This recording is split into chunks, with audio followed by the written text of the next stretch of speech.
Hello student, competitive exam की mathematics series में आप सभी लोगों का हार्दिक स्वागत है। आज के इस वीडियो में हम एक नया चैप्टर स्टार्ट करेंगे जिसका नाम है लाभ और हानि। अब देखो, इस चैप्टर को हम बिल्कुल जीरो से स्टार्ट करेंगे। जीरो से स्टार्ट करने का मतलब ये है कि मैं ये मानूंगा कि इससे पहले आपको इसके बारे में कुछ भी नहीं पता है। ठीक, तो देखो इसमें सबसे पहले आते हैं मूल्य। अब देखो, लाभ और हानि में जो मूल्य होते हैं वो 3 प्रकार के होते हैं, जिसमें पहला आता है क्रय मूल्य, जिसको इंग्लिश में बोला जाता है कॉस्ट प्राइस, और अगर इसको शॉर्ट में लिखना है तो हम ऐसे लिख सकते हैं सीपी। ठीक है, तो जहाँ पे हम सीपी की बात करेंगे तो इसका मतलब वो क्या हो जाएगा, हमारा क्रय मूल्य हो जाएगा। ठीक है, दूसरा आता है विक्रय मूल्य, तो इसको इंग्लिश में बोला जाता है सेलिंग प्राइस, और इसको शॉर्ट में हम कह सकते हैं एसपी। ठीक है, और तीसरा आता है अंकित मूल्य, तो इसको मार्क प्राइस भी बोला जाता है, और इंग्लिश में मार्क प्राइस बोला जाता है, और शॉर्ट में इसको एमपी या एमआरपी भी बोला जाता है। ठीक है, अब देखो इनका मतलब क्या क्या होता है, सबसे पहले मैं आपको बता देता हूँ। जैसे एग्जांपल के लिए आप दुकानदार के पास गए, आपने एक 10 रुपये की पेन खरीदी, 10 रुपये की पेन खरीदी, तो जितने में आपने वो पेन खरीदी तो उसको बोलेंगे हम कॉस्ट प्राइस। वो आपके लिए क्या होगी, वो कॉस्ट प्राइस होगी। कितना, 10 रुपये, वो कॉस्ट प्राइस होगी। अब आपने उस पेन पे देखा कि पेन का मतलब जो बाहर पे स्टिकर लगा होता है ना, तो उस पर लिखा है 10 रुपये। अब स्टिकर पर जो भी मूल्य लिखा होता है उसको बोला जाता है एमआरपी। ठीक है, जो स्टिकर पर, चाहे कोई भी चीज़ आप लेते हैं, जूते लेते हैं, चप्पल लेते हैं, किताबें लेते हैं, कॉपियाँ लेते हैं, पेन लेते हैं, या कुछ भी चीज़ें आप लेते हैं, तो उसमें जो भी प्रिंट रेट होता है उसको एमआरपी बोला जाता है या एमपी बोला जाता है, जिसको मार्क प्राइस इंग्लिश में बोला जाता है, और हिंदी में बोला जाता है अंकित मूल्य। अंकित का मतलब उस पर कौन सा मूल्य अंकित हो रखा है। ठीक, तो ये दो चीज़ें आपको समझ में आ गई होंगी।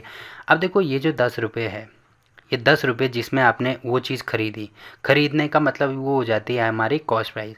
अब देखो, 10 रुपये में तो हमने वो खरीदी, बट दुकानदार ने तो वो बेची ना, कितने में बेची है, 10 रुपये में बेची है, तो दुकानदार के लिए वो सेलिंग प्राइस हो जाएगी। यानी इसको दुकानदार के लिए, अगर मैं दुकानदार की पर्सपेक्टिव से देखूं तो वो उसके लिए विक्रय मूल्य हो जाएगा। यानी दुकानदार किसी भी वस्तु को जिस मूल्य पर बेचता है, जिस मूल्य पर बेचता है उसको क्या बोला जाता है, विक्रय मूल्य बोला जाता है।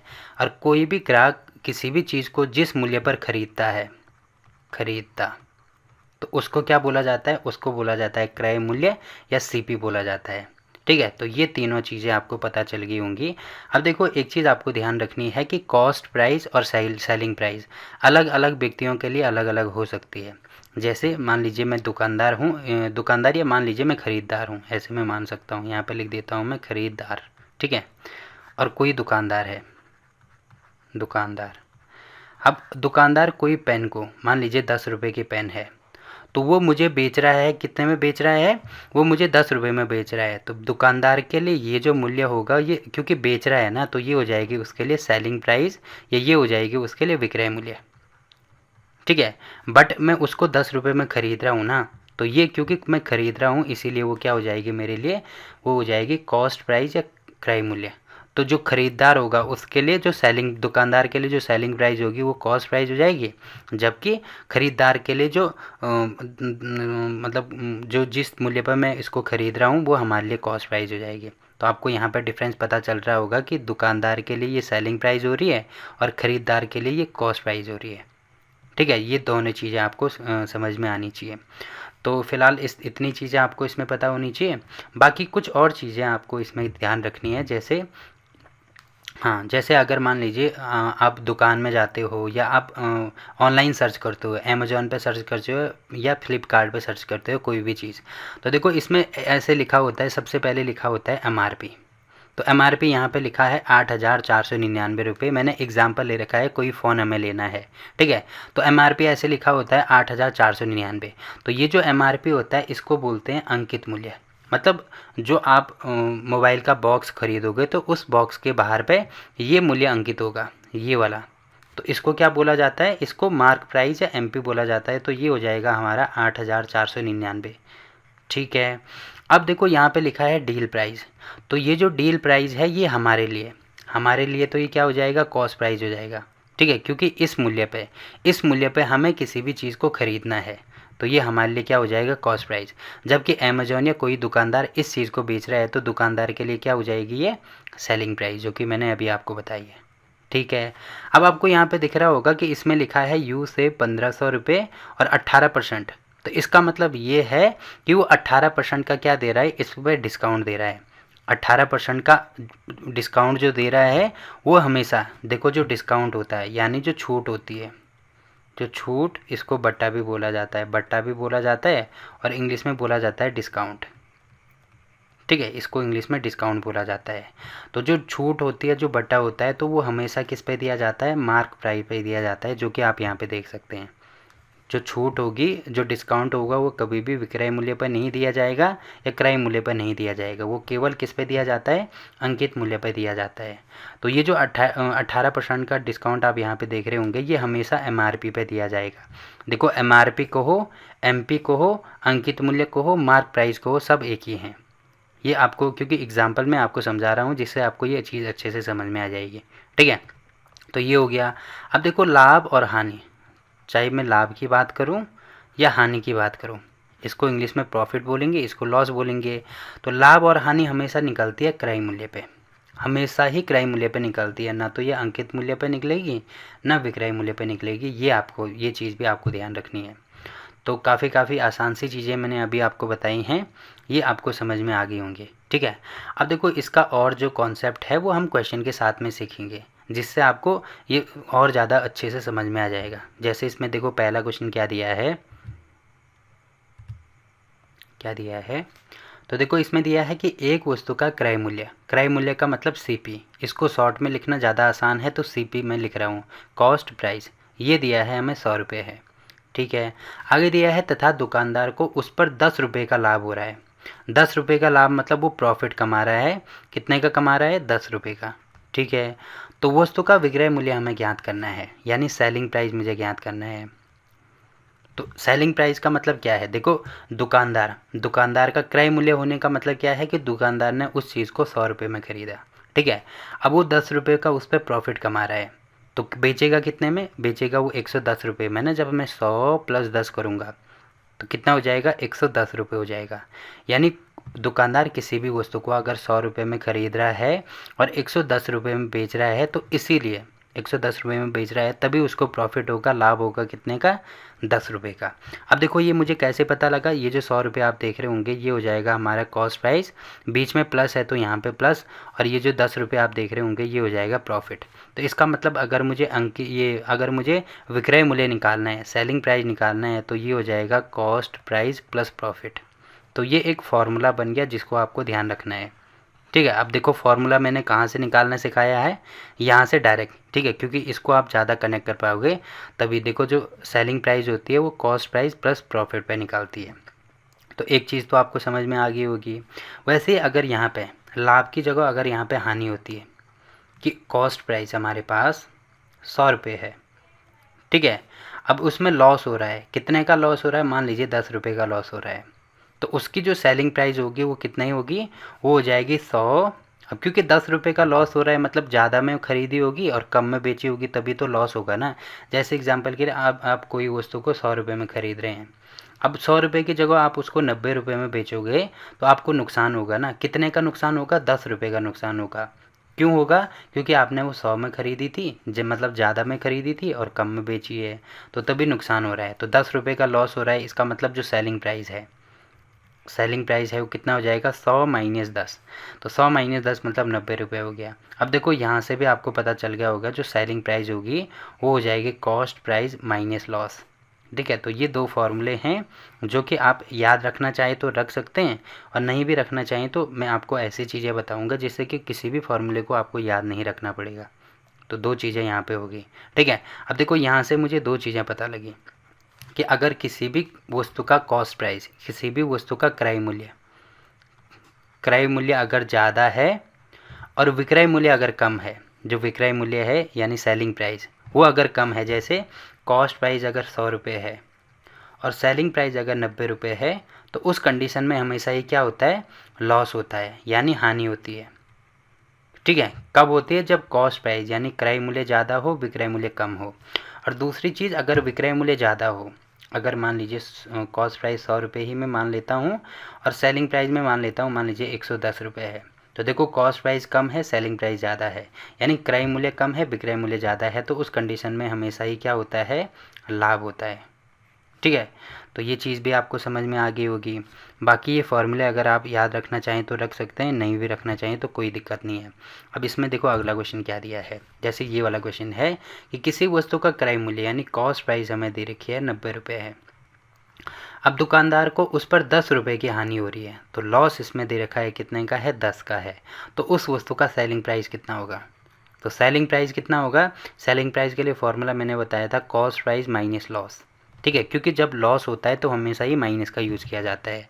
ये फॉर्मूला भी मैंने बताया था, या आप डायरेक्ट भी यहाँ पे निकाल सकते हैं कि देखो खरीदी उसने 90 में, 10 रुपये का नुकसान हो रहा है, मतलब 80 में बेची होगी तभी तो 10 का नुकसान होगा ना। तो 10 माइनस 90 माइनस 10 करेंगे तो 80 हो जाएगा। और ये वाले फॉर्मूले से भी 90 माइनस लॉस है 10, तो यहाँ से भी करेंगे तो हमारा 80 रुपये हो जाएगा। ठीक है, क्योंकि अगर वो बेच 80 में रहा है और ख़रीद 90 में रहा है तो इनका डिफरेंस निकालते हैं ना, तो इनका डिफरेंस कितने का आ रहा है, 10 का आ रहा है। तो जो भी डिफरेंस निकलता है उसी को बोलते हैं क्या, उसी को बोलते हैं लाभ अथवा हानि। तो ये आपको पता चल गया होगा। ठीक है, तो ये चीज़ होगी। अब अगला क्वेश्चन देखो, इसमें दिया है कि एक वस्तु का क्रय मूल्य 100 रुपये है, यानी कॉस्ट प्राइस हमें दे रखी है 100 रुपये। ठीक है, तथा दुकानदार को 10 उस पर देखो इसमें रुपए नहीं दे रखा है, इस बार प्रतिशत दे रखा है। तो अगर प्रतिशत दे रखा है तो आपको प्रतिशत का कॉन्सेप्ट पता होना चाहिए। अगर आपको नहीं पता तो ऊपर आई बटन में लिंक मिल जाएगा, तो प्रतिशत का बिल्कुल बेसिक कॉन्सेप्ट मैंने आपको ढंग से समझा रखा है, तो वहाँ पे उस वीडियो को देखिए, तब ये प्रतिशत वाली जितने भी लाभ हानि में प्रतिशत जो भी क्वेश्चन हैं वो सारे समझ में आ जाएंगे आपके। ठीक है, तो उसमें दे रखा है 10% का लाभ हो रहा है, तो उसका विक्रय मूल्य हमें निकालना है। तो देखो जो प्रॉफिट हो रहा है वो उसको 10% का हो रहा है। अब मुझे सेलिंग प्राइस निकालनी है। तो प्रॉफिट किस में होता है, हमेशा आपको ये ध्यान रखना है कि लाभ और हानि हमेशा ही क्रय मूल्य पर निकलती है, जो कि मैं आपको पहले ही बता चुका हूँ। मतलब 100 का पहले मैं 10% निकालूंगा, तो 100 का 10% कितना निकलेगा, देखो इससे ये कैंसिल, तो यहाँ पे आ गया 10 रुपये। तो इसका देखो प्रॉफिट 10% कहो, अब मैंने इसको रुपये में चेंज कर दिया, या 10 रुपये कहो, इसमें एक ही बात है।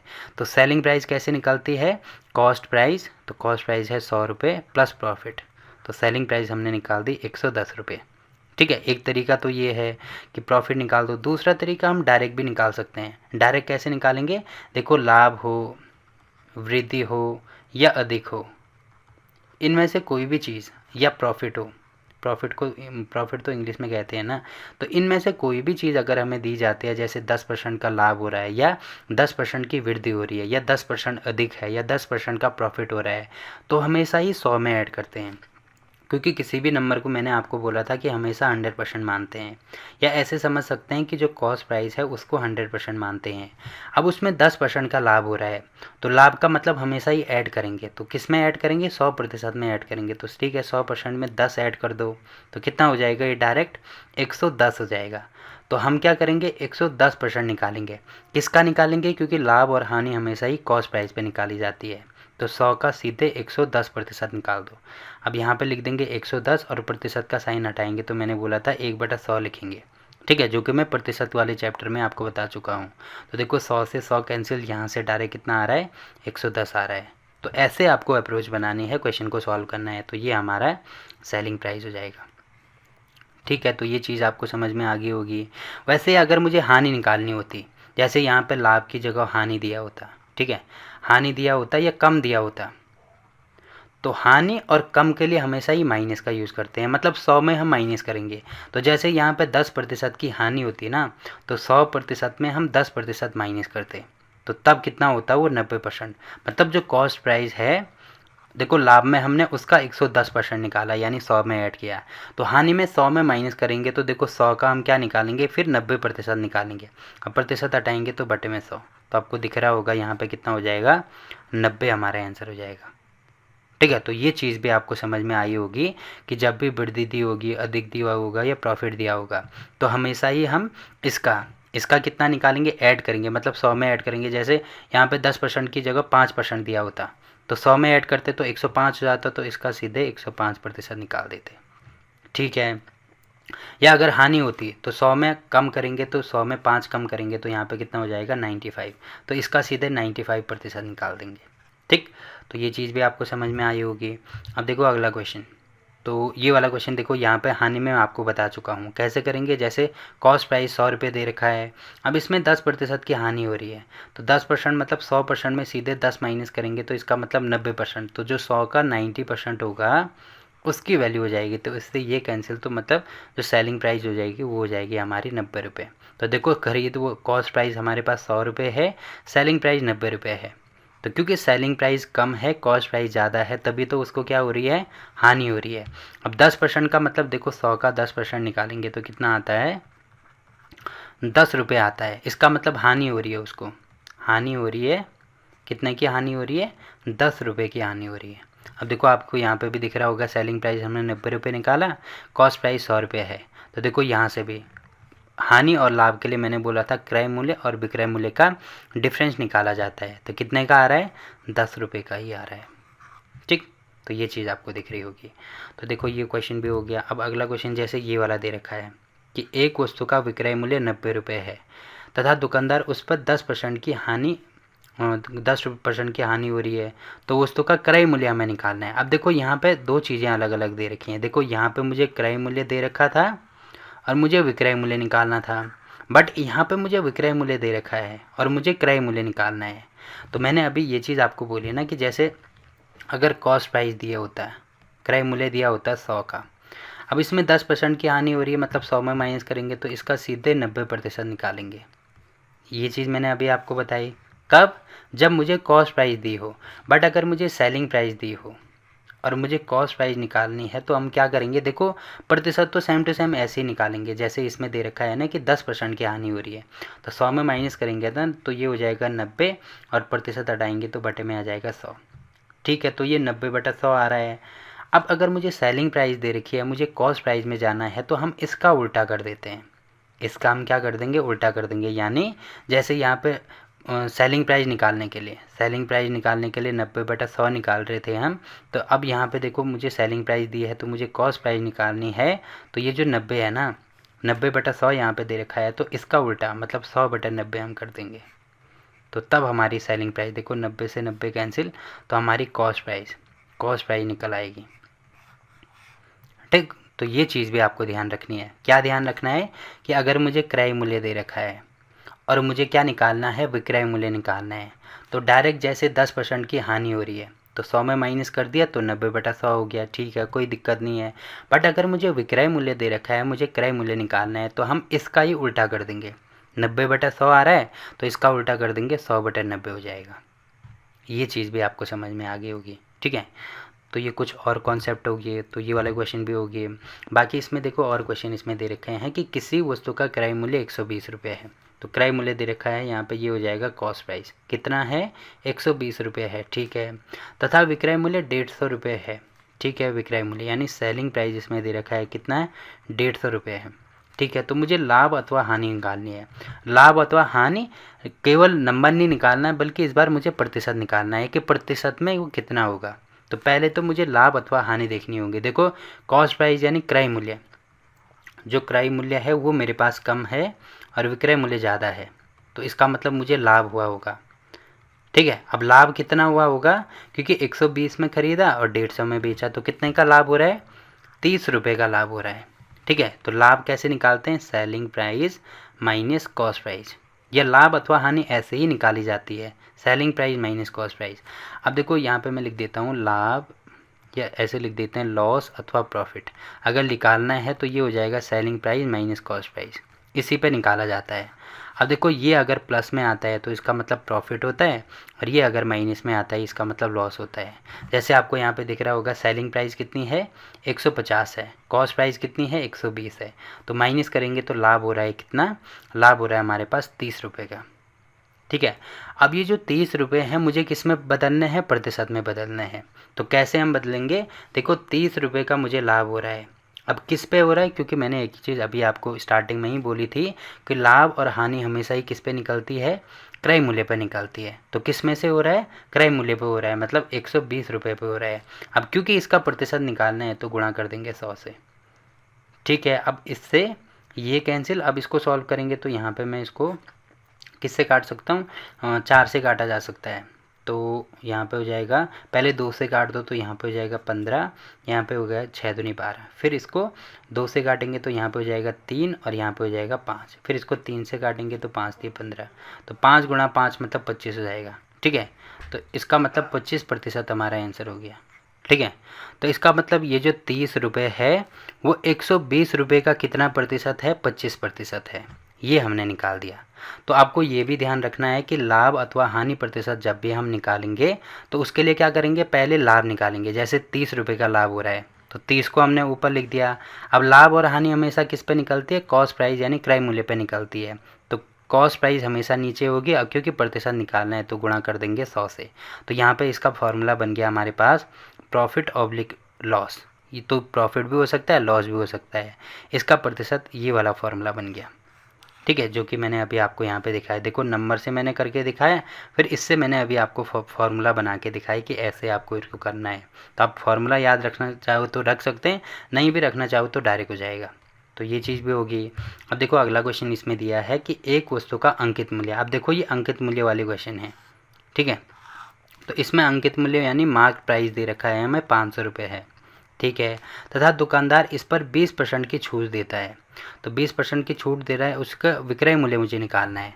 तो दुकानदार कितने में बेचेगा, देखो जैसे कोई पेन मैंने ली या कोई कॉपी ली, कॉपी पे 500 रुपये अंकित है।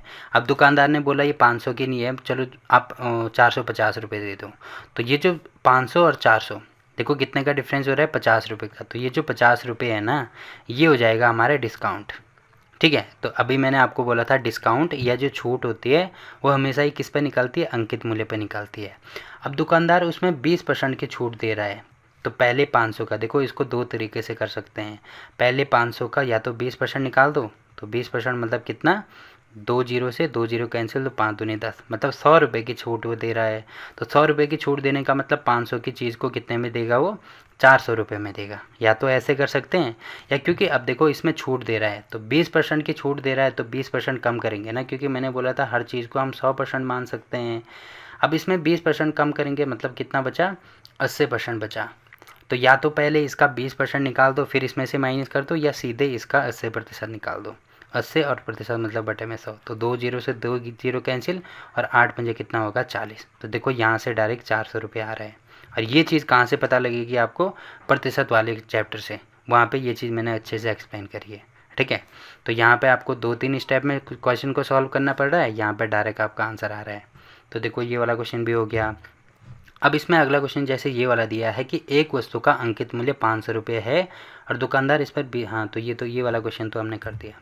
अब अगला क्वेश्चन देखो इसमें दिया है एक व्यक्ति वस्तु को 190 रुपये में बेचता है। तो 190 रुपये में बेचने का मतलब सेलिंग प्राइस हो जाएगी 190 रुपये। ठीक है, और उसे 5% की हानि होती है तो वस्तु का कॉस्ट प्राइस हमें निकालना है। तो 5% की हानि और कम के लिए मैंने बोला था हमेशा 100 में माइनस करेंगे। तो इसका मतलब 95, अब प्रतिशत की हानि हो रही है तो 95/100 करेंगे ना। अब क्योंकि देखो यहाँ पे मुझे सेलिंग प्राइस दे रखा है, मुझे जाना कहाँ है, ऊपर जाना है, यानी कॉस्ट प्राइस में जाना है। तो मैंने बोला था इसका हम क्या कर देंगे, उल्टा कर देंगे, यानी 95/100 है तो मैं इसको 100/95 लिख सकता हूँ। अब इसको सॉल्व करेंगे, देखो अगर मैं इसको 5 से काटता हूँ तो यहाँ पे हो जाएगा 19 और यहाँ पे हो जाएगा 20, फिर 19 से इसको काट दो तो ये हो जाएगा 10। तो हमारी जो कॉस्ट प्राइस है वो हो जाएगी कितनी, 200। ठीक है, तो इसका मतलब देखो आपको यहाँ पे दिख रहा होगा कि जो कॉस्ट प्राइस है वो 200 है, जो सेलिंग प्राइस है वो कितनी है, क्वेश्चन में दे रखी है 190 है। अब आपको दिख रहा होगा कि उसे 5% की हानि हो रही है। मतलब मैंने बोला था हानि हमेशा, लाभ और हानि हमेशा कॉस्ट प्राइस पे निकलती है, तो वाकई हो रही है कि नहीं हो रही है। देखो कितने का लॉस हो रहा है, उसको 10 रुपये का लॉस हो रहा है। तो 200 का 5% निकाल दो, देखो कितना होता है, 5 दूनी 10, 10 रुपये के बराबर होता है कि नहीं होता है। तो देखो यहाँ से भी लॉस हमने निकाल दिया, 10 रुपये का आ रहा है, और यहाँ पे भी आपको दिख रहा होगा 10 रुपये का लॉस है। ठीक, तो ऐसे हमें क्वेश्चन को सॉल्व करना है। अब देखो इसमें अगला क्वेश्चन दिया है कि एक व्यक्ति किसी वस्तु को 720 रुपये में बेचता है, यानी सेलिंग प्राइस हमें दी है 720 रुपये है। ठीक है, और उसे 25% की हानि होती है। तो 25% की हानि होने का मतलब पहले मैं क्या निकालूंगा, कॉस्ट प्राइस निकालूंगा। तो कॉस्ट प्राइस कितनी हो जाएगी, 720। अब 25% की हानि मतलब 100 में माइनस करेंगे तो 75/100 हो जाएगा ना। अब क्योंकि सेलिंग प्राइस ये हमारे पास है, मुझे कॉस्ट प्राइस निकालना है, तो इसका उल्टा कर देंगे तो ये हो जाएगा हमारे पास 100/75।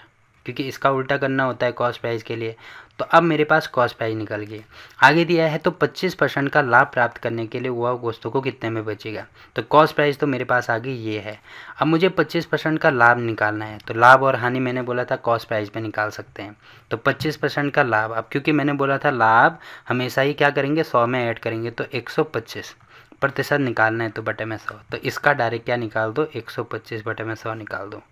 तो यहाँ से हमारा ये आंसर निकल आएगा। अब इसको सॉल्व करेंगे तो आपको दिख रहा होगा 100 से 100 कैंसिल हो गया, 25 थी 75, 25 पंजे 125, 3 से इसको काटेंगे तो 3 दूनी 6, फिर 3 चौकू 12।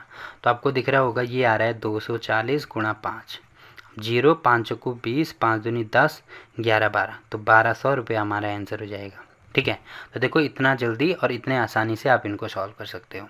तो ये वाला क्वेश्चन भी हो गया। अब अगला क्वेश्चन दे रखा है कि एक व्यक्ति वस्तु को 4700 रुपये में खरीद रहा है, यानी कॉस्ट प्राइस है उस पर 4700 रुपये, ठीक है, और 800 रुपये रिपेयर पर खर्च करता है। अब देखो वो अपनी जेब से लगा रहा है ना, तो अपनी जेब से लगा रहा है तो इसका मतलब वो भी कॉस्ट प्राइस में ही काउंट होगा, क्योंकि वो उसमें दे रहा है। तो टोटल कितने में पड़ी उसको वो यहाँ पे निकाल देता हूँ मैं। ये 8 8 16 मतलब 15 और 4 और 1 5, तो टोटल उसको 5500 रुपये में पड़ी। तो इसका मतलब वो कॉस्ट प्राइस हो जाएगा, क्योंकि वो अपनी एक चीज़ ये भी ध्यान रखना है कि जो चीज़ वो अपनी जेब से अगर खर्च कर रहा है तो वो सारी कॉस्ट प्राइस में जुड़ेगी। तो कॉस्ट प्राइस है उसकी 5500 रुपये, ठीक है। यदि वह वस्तु को 5800 रुपये में बेच दे, मतलब सेलिंग प्राइस इसमें दे रखा है 5800 है, ठीक है, तो उसका क्या निकालना है, लाभ प्रतिशत निकालना है। अब ऑब्वियसली आपको दिख रहा होगा कम में खरीद रहा है, ज़्यादा में बेच रहा है, मतलब लाभ हुआ होगा। अब कितने का लाभ हुआ, इन दोनों का डिफरेंस निकाल दो। तो 5800 में से, क्योंकि प्रॉफिट कैसे निकालते हैं, selling price minus cost price, या तो फॉर्मूला याद रख दो या डायरेक्ट इसमें से ये माइनस कर दो। तो 5800 में से 5500 माइनस करेंगे तो 300 का लाभ हो रहा है। अब किस पे हो रहा है, क्योंकि मैंने बोला था ये हमेशा ही लाभ और हानि कॉस्ट प्राइस पे निकलता है, 5500 पे हो रहा है। अब प्रतिशत निकालना है तो गुणा कर देंगे 100 से। तो देखो 2 जीरो से 2 जीरो कैंसिल, फिर इसको 5 से काटेंगे तो यहाँ पे हो जाएगा 11 और यहाँ पे हो जाएगा 60। तो 60 बटा 11 हमारा आंसर हो जाएगा, या इसको कह सकते हैं 11 बटा 11 पंजे 55 और 6, 5 सही 6 बटा 11% का उसको लाभ हुआ होगा, ठीक है। तो देखो इस टाइप से हमें क्वेश्चन को सॉल्व करना है। तो आई होप कि इसका बेसिक कॉन्सेप्ट आपके समझ में आया होगा, और बाकी कुछ क्वेश्चन से भी मैंने आपको ये चीज़ ढंग से एक्सप्लेन कर दी। फिर भी अगर आपको कहीं पे कोई डाउट रहता है, दिक्कत आती है, तो आप कमेंट करके पूछ सकते हैं, ठीक। तो फिलहाल के लिए इस वीडियो में इतना ही। वीडियो अच्छा लगा तो वीडियो को लाइक कीजिए, शेयर कीजिए अपने दोस्तों के साथ, और चैनल को सब्सक्राइब करना ना भूलें। तो मिलते हैं आपसे एक और नई वीडियो में, तब तक के लिए बाय बाय।